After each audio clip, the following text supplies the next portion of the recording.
Hello everybody and welcome to this talk on personal statements and how to apply to the University of York with your UCAS application. My name's Richard Hall and I'm a Student Recruitment Officer here at the University of York. In this talk, I'm going to cover a few things. Firstly, we'll have an overview of the UCAS system and how you can apply. Then we'll start to look at what we look for in a personal statement.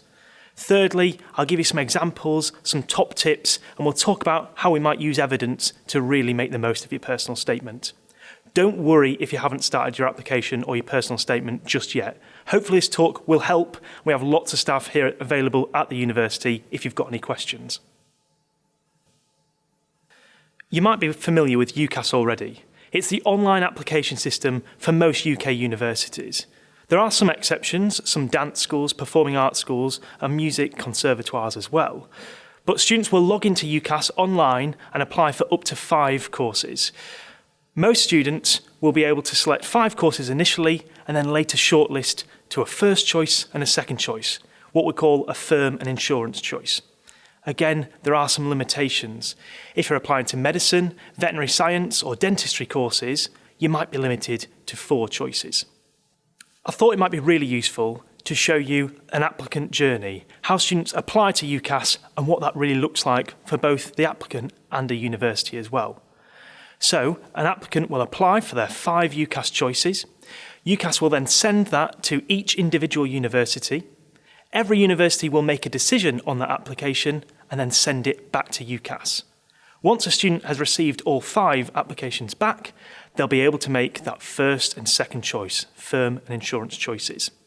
Once a student has shortlisted their first 2 choices, all they'll have to do is think about their exams. Then when we come to summer, you'll be either confirmed at your university choice or you look at alternative options like clearing for most universities.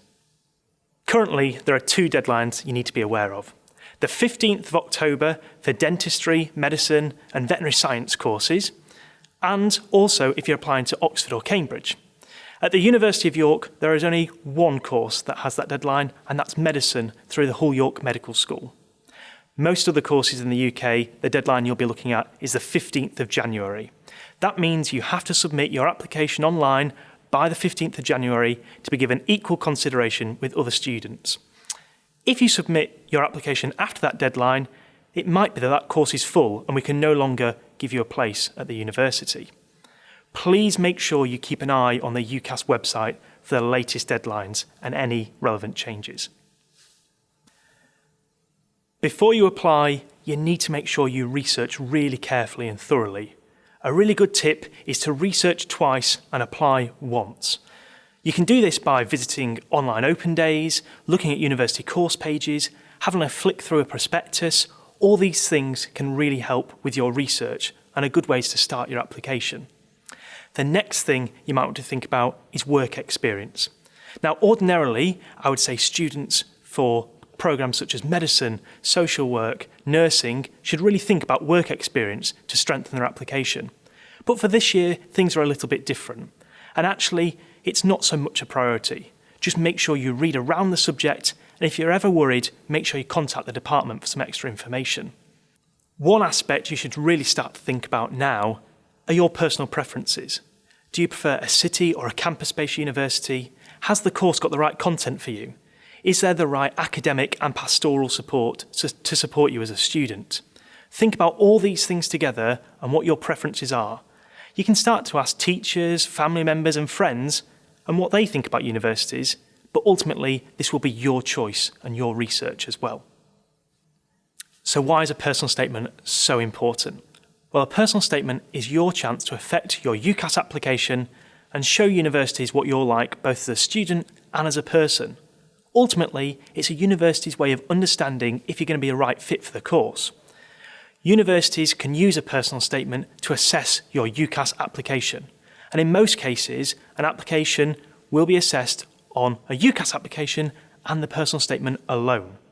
For some of our courses, you may be asked for an interview or additional admissions tests, but ultimately, a personal statement is a really good way of finding out what your skill sets are. This is also part of your application that you can affect right now.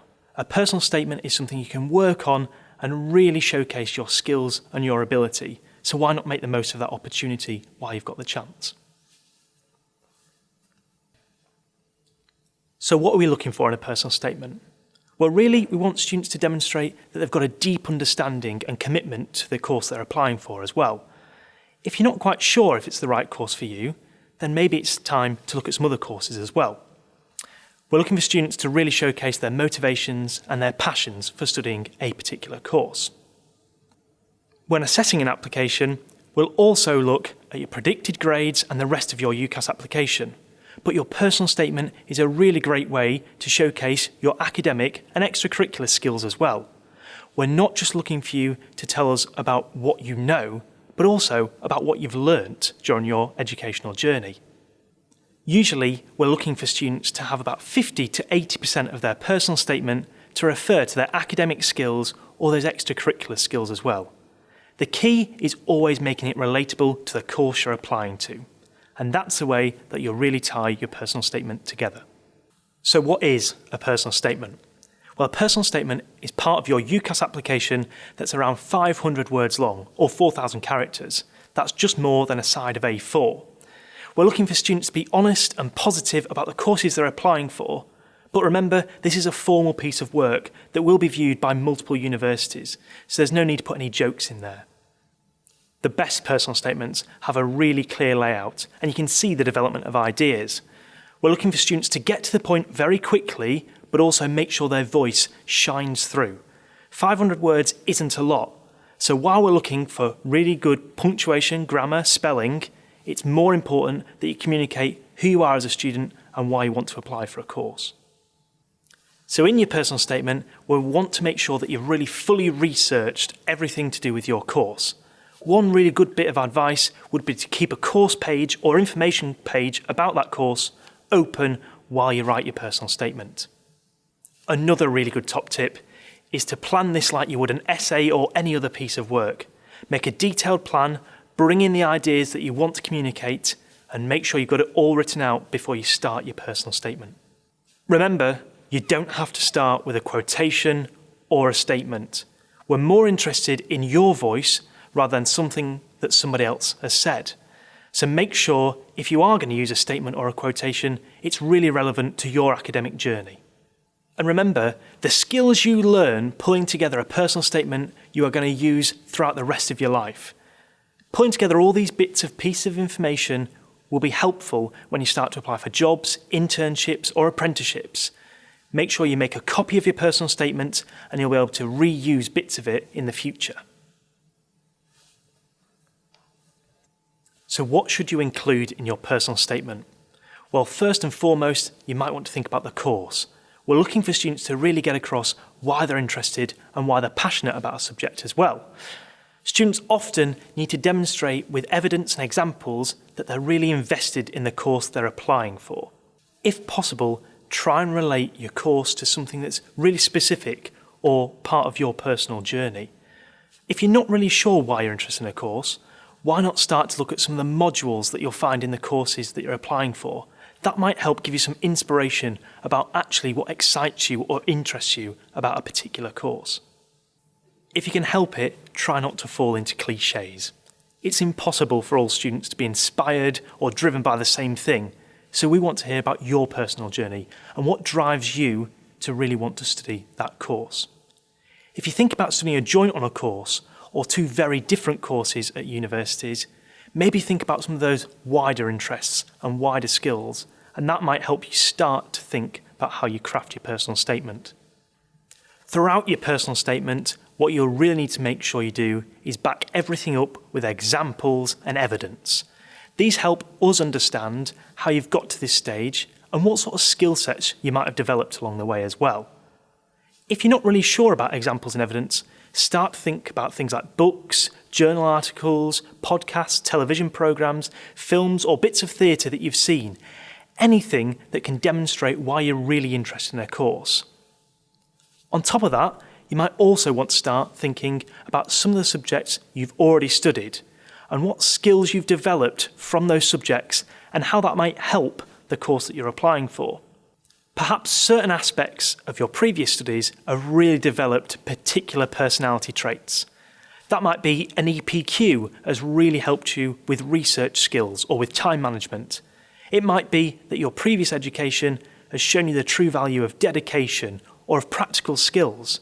Think about things like teamwork, thinking on your feet, logical thinking, and these are some of the skills that we want you to demonstrate in a personal statement. And more importantly, how they help the course you're applying for. Something else you might want to include in your personal statement will be those extracurricular activities, those hobbies and those sporting teams that you are part of outside of your academic studies. These are really good ways of demonstrating skills you've got and how well-rounded you are as a student. The trick is to always make sure they're relevant for the course you're applying for. The way to do that, I think about those key skills. So if you're part of a sporting team, think about teamwork and thinking about working collectively. And you might find examples of that on the course you're applying for as well. Always relate it to the course and you won't go far wrong. Something students also often include in a personal statement is an indication of their future plans. Now, don't worry if you don't have a particular career path in mind yet, but if you've got an indication or a flavour of what you might want to do in the future, add a sentence or two in your personal statement and it can help us understand why you want to study a course. It's perfectly fine to also say that you're not sure yet, but that you hope a course or a degree will give you the skills or qualities to do extra things in the future. You can even mention very general job sectors. You're allowed to change your mind in the future. The trick is to keep it short, maybe to 1 or 2 sentences, and that'll give us a real good idea of why you want to study a particular course. Okay, so if you're ready to start planning your personal statement, how might you go about it? Well, I thought this diagram might help. Think about all the things you need to include in a personal statement and break them down into manageable chunks. So in this diagram, each of the multicolour blocks represent things you should include in your personal statement. The blocks on the left are things that you need to think about throughout and link in each of those blocks that you've talked about. First and foremost, start at the top. What we want to think about is why you're interested in a course. Think about those motivations, those reasons for studying a course. Then you'll really want to think about some examples, some evidence of your academic skills and qualities. You'll include in that some experiences that you've had.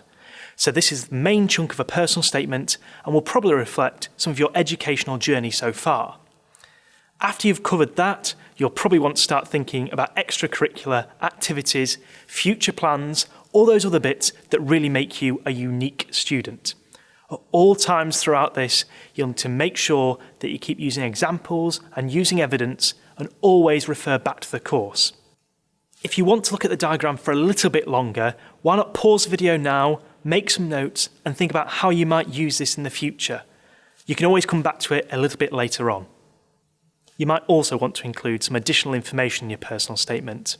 Sometimes students want to indicate if they've had challenges in their educational journey so far. That's absolutely fine. But what we'd normally say is keep it to 2 or 3 sentences. That's because universities will often have an additional point where you could submit some information about your educational journey. Ours is called the York Access Scheme.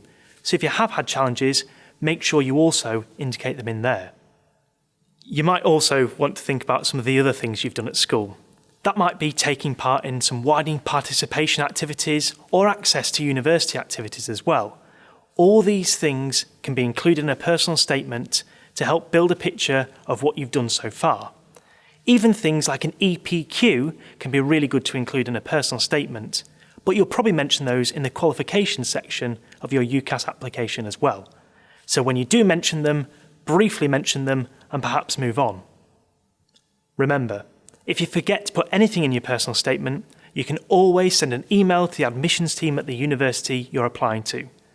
The admissions team here at the University of York are really friendly, and if you submit any additional information, they may be able to attach it to your UCAS application to help give an admissions tutor a good idea about what you're like as a student. Okay, so now for some quick do's and don'ts. We'll start with the do's. Firstly, make sure you're very clear and specific about the courses you're applying for and what your motivations and reasons for applying for that course are. Secondly, make sure you leave some spaces in your personal statement. This can help us understand what you're trying to talk about in each paragraph or in each section of your personal statement. Thirdly, do be original Remember, this is our window into you as a student and as a person, so try and always relate it to your personal academic journey. And now for the don'ts. Remember not to write your personal statement for one application. This personal statement will go to all of your university choices, so make sure that you've covered each of those courses, and if you're unsure, think about some skills that are relevant to all the courses you're applying for. Secondly, in a don't rush your personal statement. You've got plenty of time, particularly if you start now. Make sure that you draft it, redraft it, check it over again, and then you can finally submit your personal statement when you're happy with it. And thirdly, please don't plagiarise your personal statement. UCAS will let us know if you've copied and pasted your personal statement from a previous submission, from an online source, or even from friends and family that have attended university before. Make sure your work is original, honest, and reflects your personality and your student experience. It can have really serious implications for your application if you do plagiarise your personal statement, so you must keep it original and honest. So now we've pulled together some examples of really good personal statements. The first example you can see is an idea of how a student can show their enthusiasm and passion for a course, in this case, engineering. You might want to pause the video now so that you can have a really good read through, but take note about how this student uses their own personal journey and their foundation in education to think about problem solving and ultimately real-world applications so that they can apply for an engineering course. Here's a second example. This time we're looking for those academic skills and for those traits that will really help a student on a new course. Look at how this student has pulled together the A-level courses they studied, things like history and Spanish and mathematics, to help for a new course that they're applying to, law. Think about how this student has pulled out some key skills, thinking on the feet and problem solving, and used those to demonstrate why they'd be a really good student for a future law course. And finally, here's a really good example of how a student might use extracurricular activities to strengthen their personal statement and their UCAS application. This student is speaking about hockey and the skills they've developed in things like communication and teamwork and how they might help for a future course. What I'd really want this student to do from here on in would be talk in detail about how that might directly relate to a course they're applying for. I hope this presentation has really helped you start to think about your personal statement and your UCAS application. If you're looking for a place for further information or help, why not visit the UCAS website, where there's lots of really good worksheets and help to start your UCAS application and break down your personal statement. Thank you for watching this presentation. Here at the University of York, we're always searching for bright and inquisitive minds just like yours. Your personal statement and UCAS application are our way of getting to know you better. And don't worry if your statement doesn't go to plan at first, there's lots of people here to help and support you. Finally, we just want to wish you the best of luck with your application. Thank you very much and goodbye.